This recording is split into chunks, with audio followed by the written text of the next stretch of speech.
Voddie looked at him in the face and says, "Is that your question?"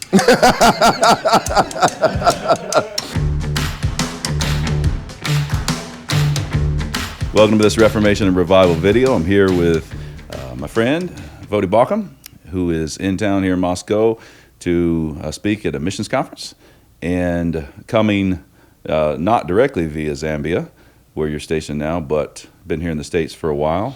Yeah, long time, man. Too long. Ready to go. Soon to go back. Yeah. So since you're in town, I thought we would talk about Reformation. This title of this podcast is Reformation and Revival. You're engaged in that work in Zambia. You're also engaged in that work here in the States still. You've written the highly influential book, Fault Lines, which released, 2 years ago? Yeah.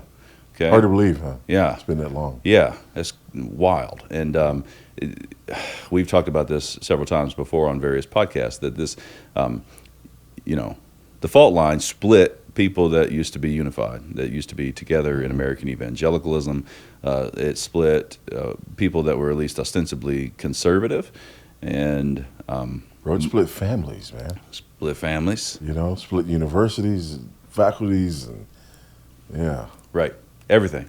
But now, we were talking before this. I've told you my take. My take is most of your conservative-ish American Reformed evangelicals are on the right side of that fault line. Yeah. I think you still have people that are splitting it. You still have people that are on the wrong side. So we're going to have to keep fighting that battle. But what interests me is why we weren't prepared for it. Like what doctrines, foundations we didn't understand that led to us being played by the woke Yeah. gospel.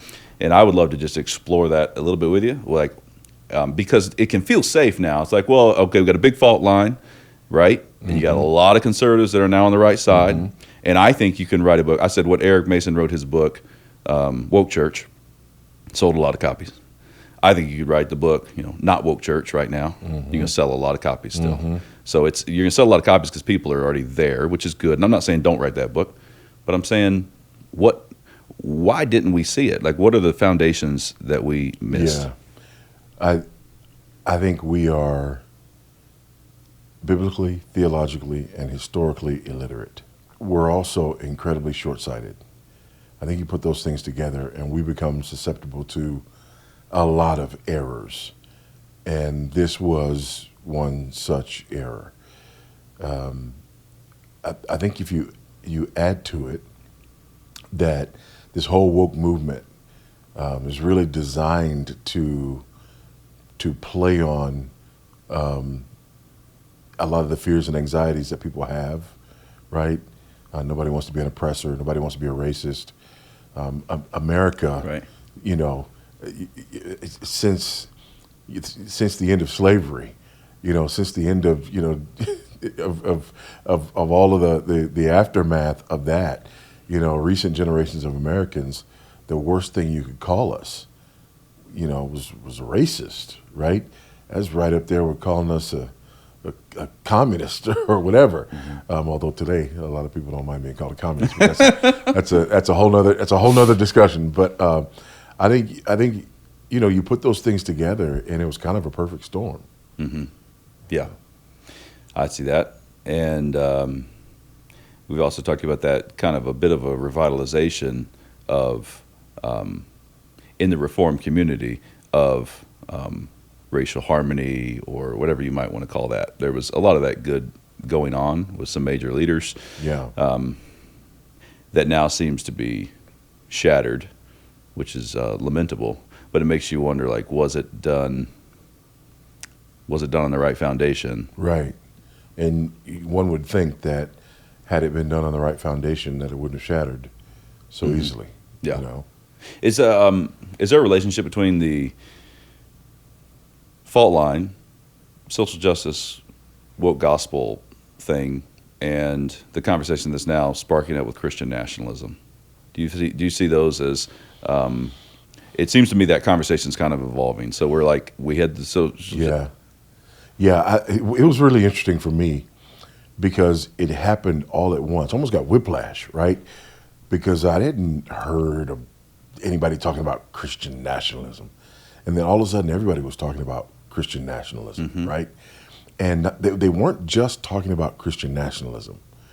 It was a designed play that everybody started running the same way. And it was, yeah, you're all worried about CRT, but what about Christian nationalism, right? And it was like this moral equivocation with, CRT on the one side and Christian nationalism on the other side, and people then ascribing guilt to folks who were up in arms about CRT, but who weren't up in arms about Christian nationalism, that nobody was talking about before 15 minutes earlier, right? And so it's really interesting that that's now developed into more of a thing, right? And it's not just Christian nationalism; it's white Christian nationalism. You got it. It's intersectional, right? And if you're gonna run that play, if you're gonna run the intersectional play, you need to put all of those in there.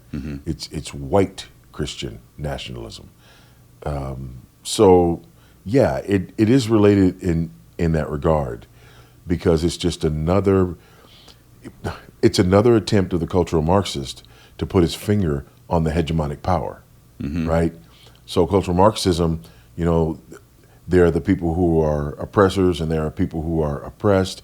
The oppressor is the white, male, heterosexual, cisgendered, able-bodied, native-born, on down the line, ... till you get to Christian, right? That's the oppressor. Christianity is the ideology behind the hegemonic oppression, right? So ultimately, it's the Christian oppressor. So in that way, white Christian nationalism takes a hold of three of these, interlocking areas of oppression and throws it on the person who had become aware of the insidious nature of critical race theory, right? And it goes, it's kind of like whack-a-mole, It's like, okay, you whack the CRT, and then they go, here's another one for you to deal with. But it's the same thing, because it's still, here's the hegemonic power that's oppressing people, right? And that hegemonic power is the white Christian nationalism. So yeah, it's part of the same game. What do you think it was in conservative American evangelicalism that has kept them on the right side of the fault line? So for those who woke up to wokeness and said, nah, what kind of ingredients? There's a title. What's that? Woke up to wokeness. Woke up to wokeness, right? Hey, you want to co-author a book? Let's do it. Correct, Canon Press. Let's do another. Very short one. Yeah. Okay, so I want to talk about anthropology in a minute. I want to talk about an anthropology that as teachers in the church, they say, I think we had a weak anthropology, and that explains the intersectional problem, all the categories. But before we get there, what do you just think it was in conservative American evangelical types of a variety? Some Reformed, some not, some dispensationalists, some more covenantal, whatever. But what was it that actually kept them not going woke? The woke ideology. The woke ideology is antithetical to biblical Christianity, and beyond that, it is the enemy of biblical Christianity. Christianity is the oppressor. Christianity is the hegemonic power that needs to be destroyed and overturned. I point this out, in fault lines, going to some of the literature right out there, some of the stuff that's being used, for example, to train teachers and whatnot, that views Christianity as a form of hegemony, a form of oppression. And so Christians couldn't stay on that ride too long, not when they realize that, we're what's for dinner. Christians are on the wrong side of the intersectional scheme. And they may not have been on the wrong side of the intersectional scheme, but because I think for many people, they got on that train because people were using words like justice. and racial justice and, and equity and, these sorts of the anti-racism. And, as Christians, those words, if understood rightly and outside of their Marxist connotations, would be things that we would be all about, right? Mm-hmm. Right. Yes. Right. So I think a lot of people found themselves on that train unwittingly. Uh-huh. And then when they realized where it was going, Right. Because the words themselves these are Bible words. Yeah. We're all for this. Yeah. This is where I think it's an anthropology problem, because so the male-female divide of the intersectional scheme is a real distinction. That's Yes. a right and good one. yes. Right. It used to be. Right. Yeah. We still believe it is. Yeah. So, but the problem is if you pressed Christians on what does it mean to be man? Yeah. What does it mean to be a woman? And does justice require that we both have the same stuff? Does justice require that you treat us both the same way all the time in all scenarios? Like, I don't think we had answers to that kind of question, which is an anthropology question. What is the actual nature of men? What's the actual nature of women? Same thing with ethnicity. You've addressed this several times in several ways about the Apostle Paul saying, "I'd be cut off from Christ for the sake of my brethren according to the flesh," and where that's another real ontological reality. It's like there it is. That means something, but we don't know how to weigh it, and we don't know exactly what the implications are. Do you think that's a legit, like, oh, we were wrong on our anthropology, and how do you think we really? To me, the Carl Trueman's book Rise and Triumph is kind of like the best thing that I know out there that's recovering this. But I feel like we need like a decade worth of recovering anthropology. Yeah, we do. But again, this goes back to our biblical, theological, and historical ignorance and illiteracy. Not only do we not know how to think in those ways, but we've disparaged thinking in those ways. We've been anti-intellectual for a while in the church, and had this kind of quasi-charismatic, don't do too much cogitating, just let go and let God, don't put God in a box, just this kind of feel your way through Christianity, right? That disparaged, and in some ways continues to disparage theological rigor. And so because of that, not only were we, illiterate in all of those ways, but we were proud of the fact that we were illiterate in all of those ways, which I think is why we were able to be swept up in the emotion of the moment. Back to that analogy of people, finding themselves on the wrong train. I think the reason that was able to happen is because of this very thing of us not only being illiterate, but being proudly so and disparaging people. And also, an example of this is when people would say, for example, the police are hunting down and killing black men. Well, anyone who would go to the data, right, or anyone who'd want to analyze the cases, right, those people were immediately disqualified and castigated, right? And even within evangelicalism, it's kind of like, listen, people are hurting here, stop reading. Stop analyzing the data and just recognize that people are hurting here.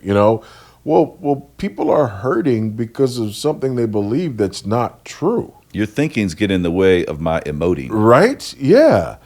And again, that goes back to this whole, not only illiterate in these ways, but proudly so, arrogantly so, and just really despising the alternative.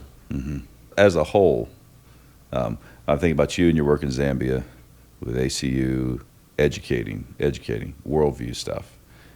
And it seems to me in the States, there aren't as, I mean, I'm grateful for pockets of resistance, and I'm grateful for conservative, faithful churches.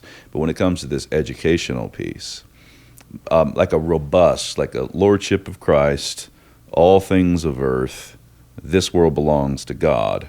Now let me teach you how to think. Like, I want to develop a Christian cosmology here. It just seems like there's not a lot of places to do that. So here you are in Zambia, and you're an extremely well-known figure in American Reformed evangelicalism. There's a lot of guys, I'm thinking pastors, Christian leaders, guys that are coming out of seminary. If you had them, if you put your arm around them, counsel them for a minute, like what would, here's, you're young, you're 20-something, do I go the whole, like, Christ and culture? Do I need to find a community or start a community that's actually from the ground up, education, robust Christian worship, and how do I make that happen? I think you start where you are, really.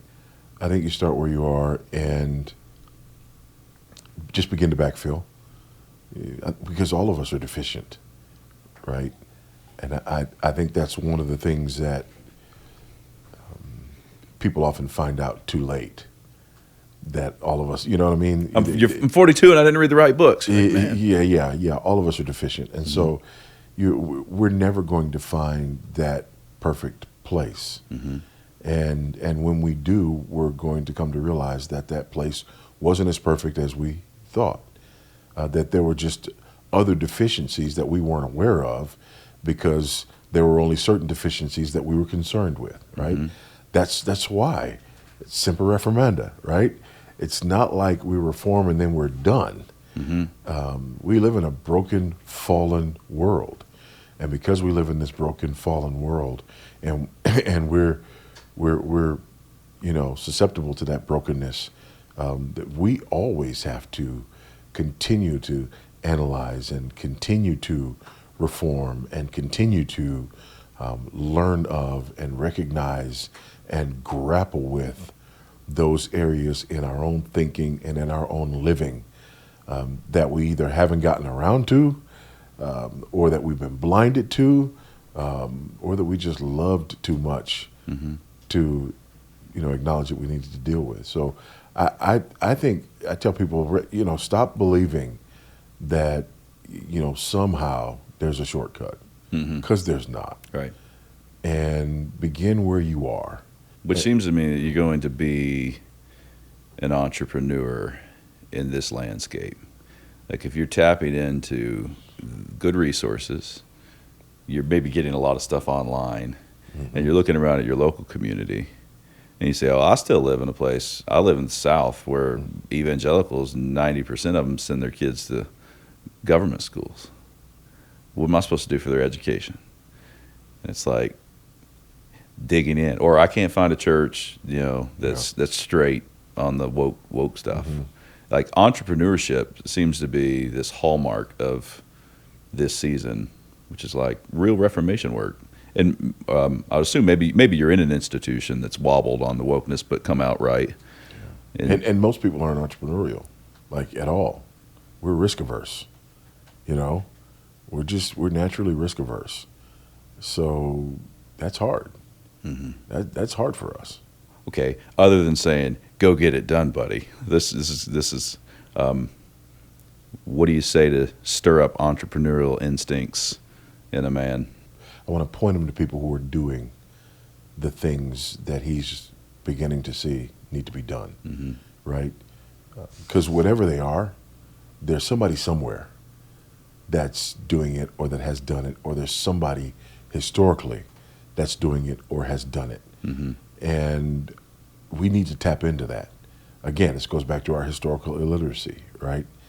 I think we need to sort of tap into that, to our heritage in that regard, and be reminded that there are people who've tackled, who've tackled these issues before.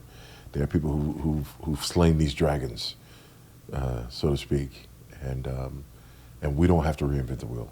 And then you really do have to have wisdom, because on the one hand, back in those SBC days, you remember that there'd be the guy that he's starting year 10 at the church. He's still got 1,372 people on the rolls. And he's got 300 people in his church. And said, man, you got to, at some point, you got to do something that's going to be hard. Yeah. But then on the other hand, you got guys that are just, they can't stay in the grind, right? They can't, they just quick to everything and not patient in their work of reformation. So you're going to need the wisdom in this season of reformation in the church in the United States of America to actually say, well, where do I go? What do I do? Historical sources. Which historical sources would you point people to for reformation? In what regard? Like for the Reformation, or for maybe historical moments like these? This is a tough question, but it's particular to this. Yeah. I mean, you don't exactly go historical. Well, let me tell you about another time that they were teaching the little boys to become girls. Like you can't, like, when did that happen? Yeah. But does it map on to any situation where you can say, well, here's a place to go where something like the downgrade. Mm-hmm. Something like the downgrade controversy. Something like the fundamentalist, controversy. I mean, there are times, Mm-hmm. and there are people who've had to deal with things like this, and I'd say look there, Mm-hmm. And then even more broadly, look at the Reformation. It's broader categories, but ultimately you have people who had to be incredibly entrepreneurial, so to speak, Mm-hmm. right, in order to turn away from that which they knew and that which was comfortable, and to take incredible risks, right? Like put your life in danger risks. Mm-hmm. So I think there are different epochs of time that we can look at and that we can draw from. Yeah. Going in the other direction, you're going to play the prophet for just a minute with do you think as the woke, what do you think is going to happen with the straight up woke gospel issue over the next 3 years? You say you've written on this, you're speaking on this, you're going to a lot of places, you're meeting a lot of conservatives that are not down with it at all. There's still some. Do you think those who are straddling are going to actually be shifted over? Do you think? I don't think there's much straddling anymore, right? I think there are people who've gotten, off the fence and are on one side or the other. I think there are some who have apostatized, and I think there are others who will apostatize. There are people who've tried to hold together, right, the center of Christian conviction, Mm-hmm. and sort of merge it, if you will, with maybe some of the best intentions of wokeness, and that's a precarious position to be in. I think most of it has already settled itself out. Okay. Yeah. Do you think Christian nationalism, because it's going to have all sorts of qualifications, and do you think that is a conversation that's here to stay? Like the next, here's the next thing that we're going to be engaging? I don't, and the reason I don't think that is that it's here to stay is because it's really undefined. Uh-huh. When people say Christian nationalism, like people try to press me, are you a Christian nationalist? I go, define your terms. Just how when they used to ask you if you're a Calvinist, right? Define your terms, right? And for so many people, the way they're defining it, you'd have to just go, well, of course I am, right? Mm-hmm. Yeah. I mean, of course I love my country. I'm not a globalist. Mm-hmm. Of course, I want the righteous laws of God to govern the way we think about what is true and good and beautiful, and right. Of course I want that kind of But then sometimes people use that and they mean some of the stuff that makes you and me both cringe, right? Right. That whole wrap the Bible in the cross and the flag, that whole, good old boy, which is sort of a caricature of religion and a caricature of America, right? Mm-hmm. And we'd both look at that and go, well, yeah, absolutely not. But of course, there's so few people who are actually that, Right. So I think because it's so undefined, I don't think that there's going to be much traction. Do you think it's going to start to be defined? If I said, well, forget about Christian nationalism as a title, but the issue, the substance of that conversation being, what's the relationship of the Christian faith to society, and particularly the state, with particular questions like, should we bring back the idea that if you're going to be a governor here in this state, then you need to be a baptized Christian? That's a particular hot question that would be embedded in the broader conversation. Or what is the role of the Bible and the Word of God in relationship to judges? Should they be paying attention to? Yeah. Should we actually formalize the idea that the judges on the Supreme Court should be paying attention to the Word of God, and they need to know that the Bible's got to be governing to some degree, along with general revelation and all of that, the way that they make their judicial decisions. Do you think questions like that and the issue of the conversation is going to go away as well? Or do you think that might be around to stay? I mean, there's always going to be people who raise those questions. Yeah. Right?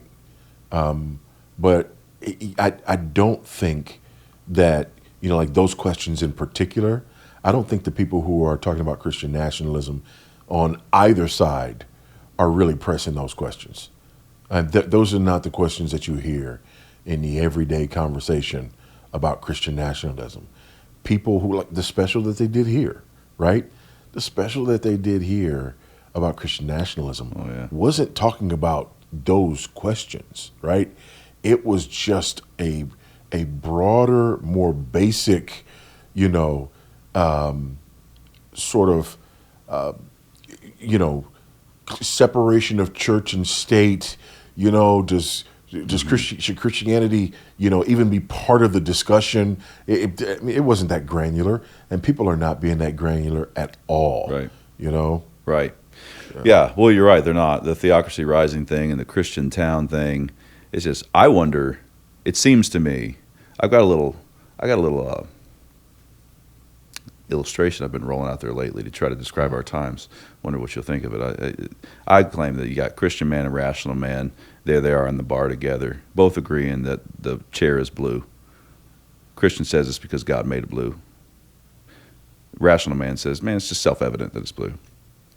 In walks third man, postmodern man. Hey, you guys need to settle down. Might be blue to you. Might be a yellow futon to somebody else. You know what I mean? To each their own. He's hanging around. That's American culture for a long time.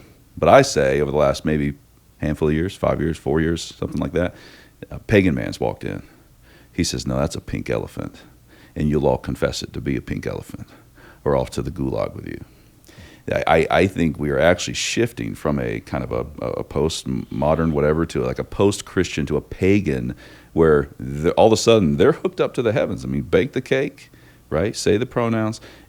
They're hooked up like Christians are hooked up. Yeah. But we're hooked up to God, who we're hooked up to God, and they're hooked up to some kind of table of demons kind of situation. And it seems to me this idea of really a secular humanist society with laws that are just according to human reason. When a nation's being given over to a debased mind to do what ought not to be done, there's going to be it feels like it's coming to a head to me. Yeah. Yeah. And as I've said before, there's a couple of things that, in terms of the United States, there's a couple of things that are serving as guardrails. Right. One is that America's huge. Huge. 350 million Americans. I live in a country of about 17 million people now, right? So 350 million, that's huge. Mm-hmm. It's really hard to sway that, right? Another thing is there's 50 states, right? Federalism. And I think COVID showed us that. You know, it's more important who your sheriff is than who your president is. Local government matters. State government matters. Different states, different regulations, different outcomes.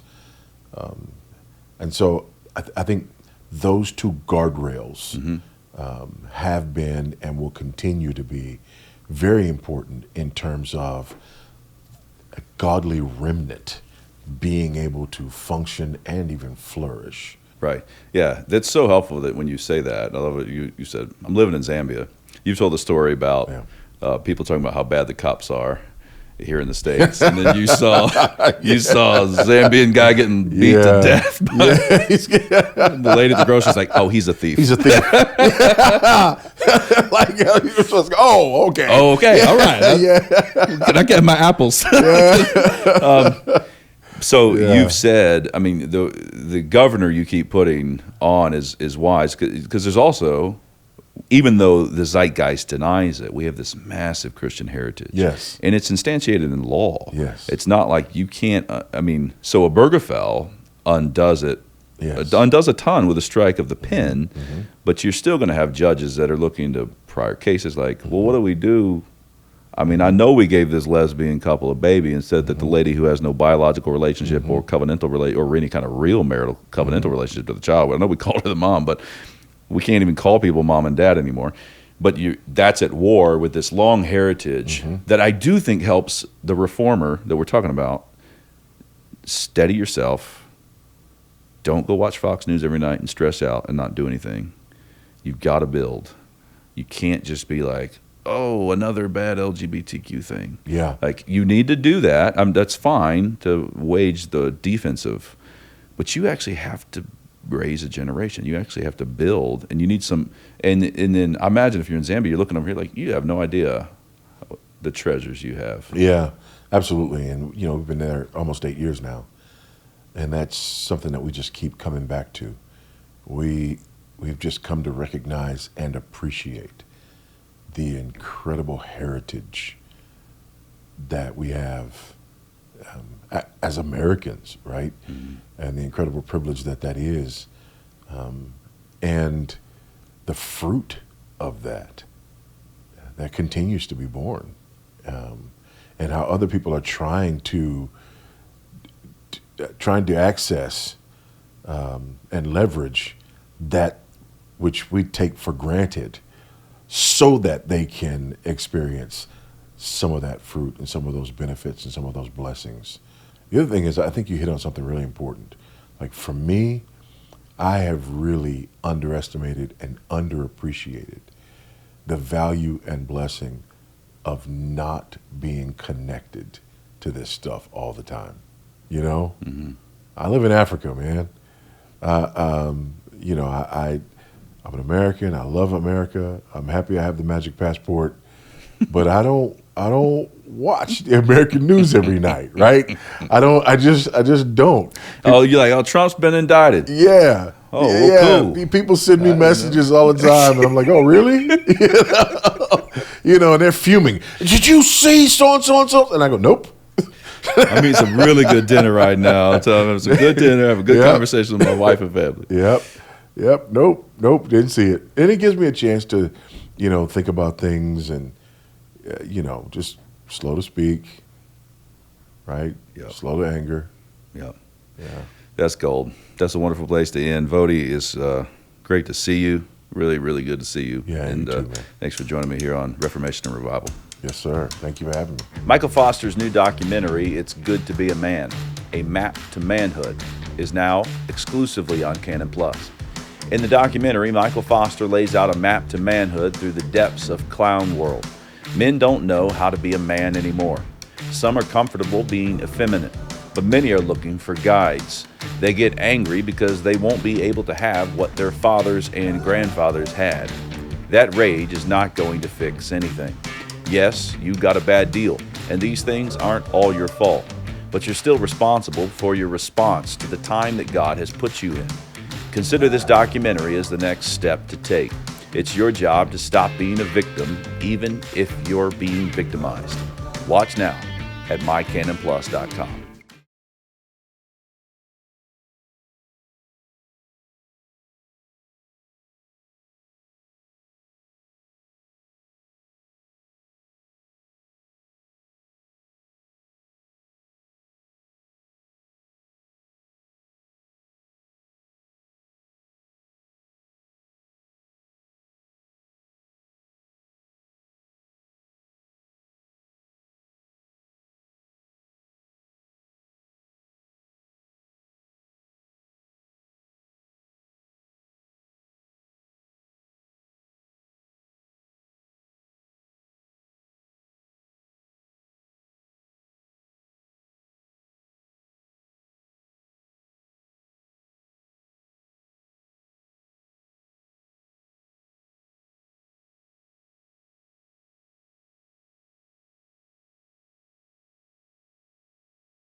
Voddie looked at him in the face and says, "Is that your question?"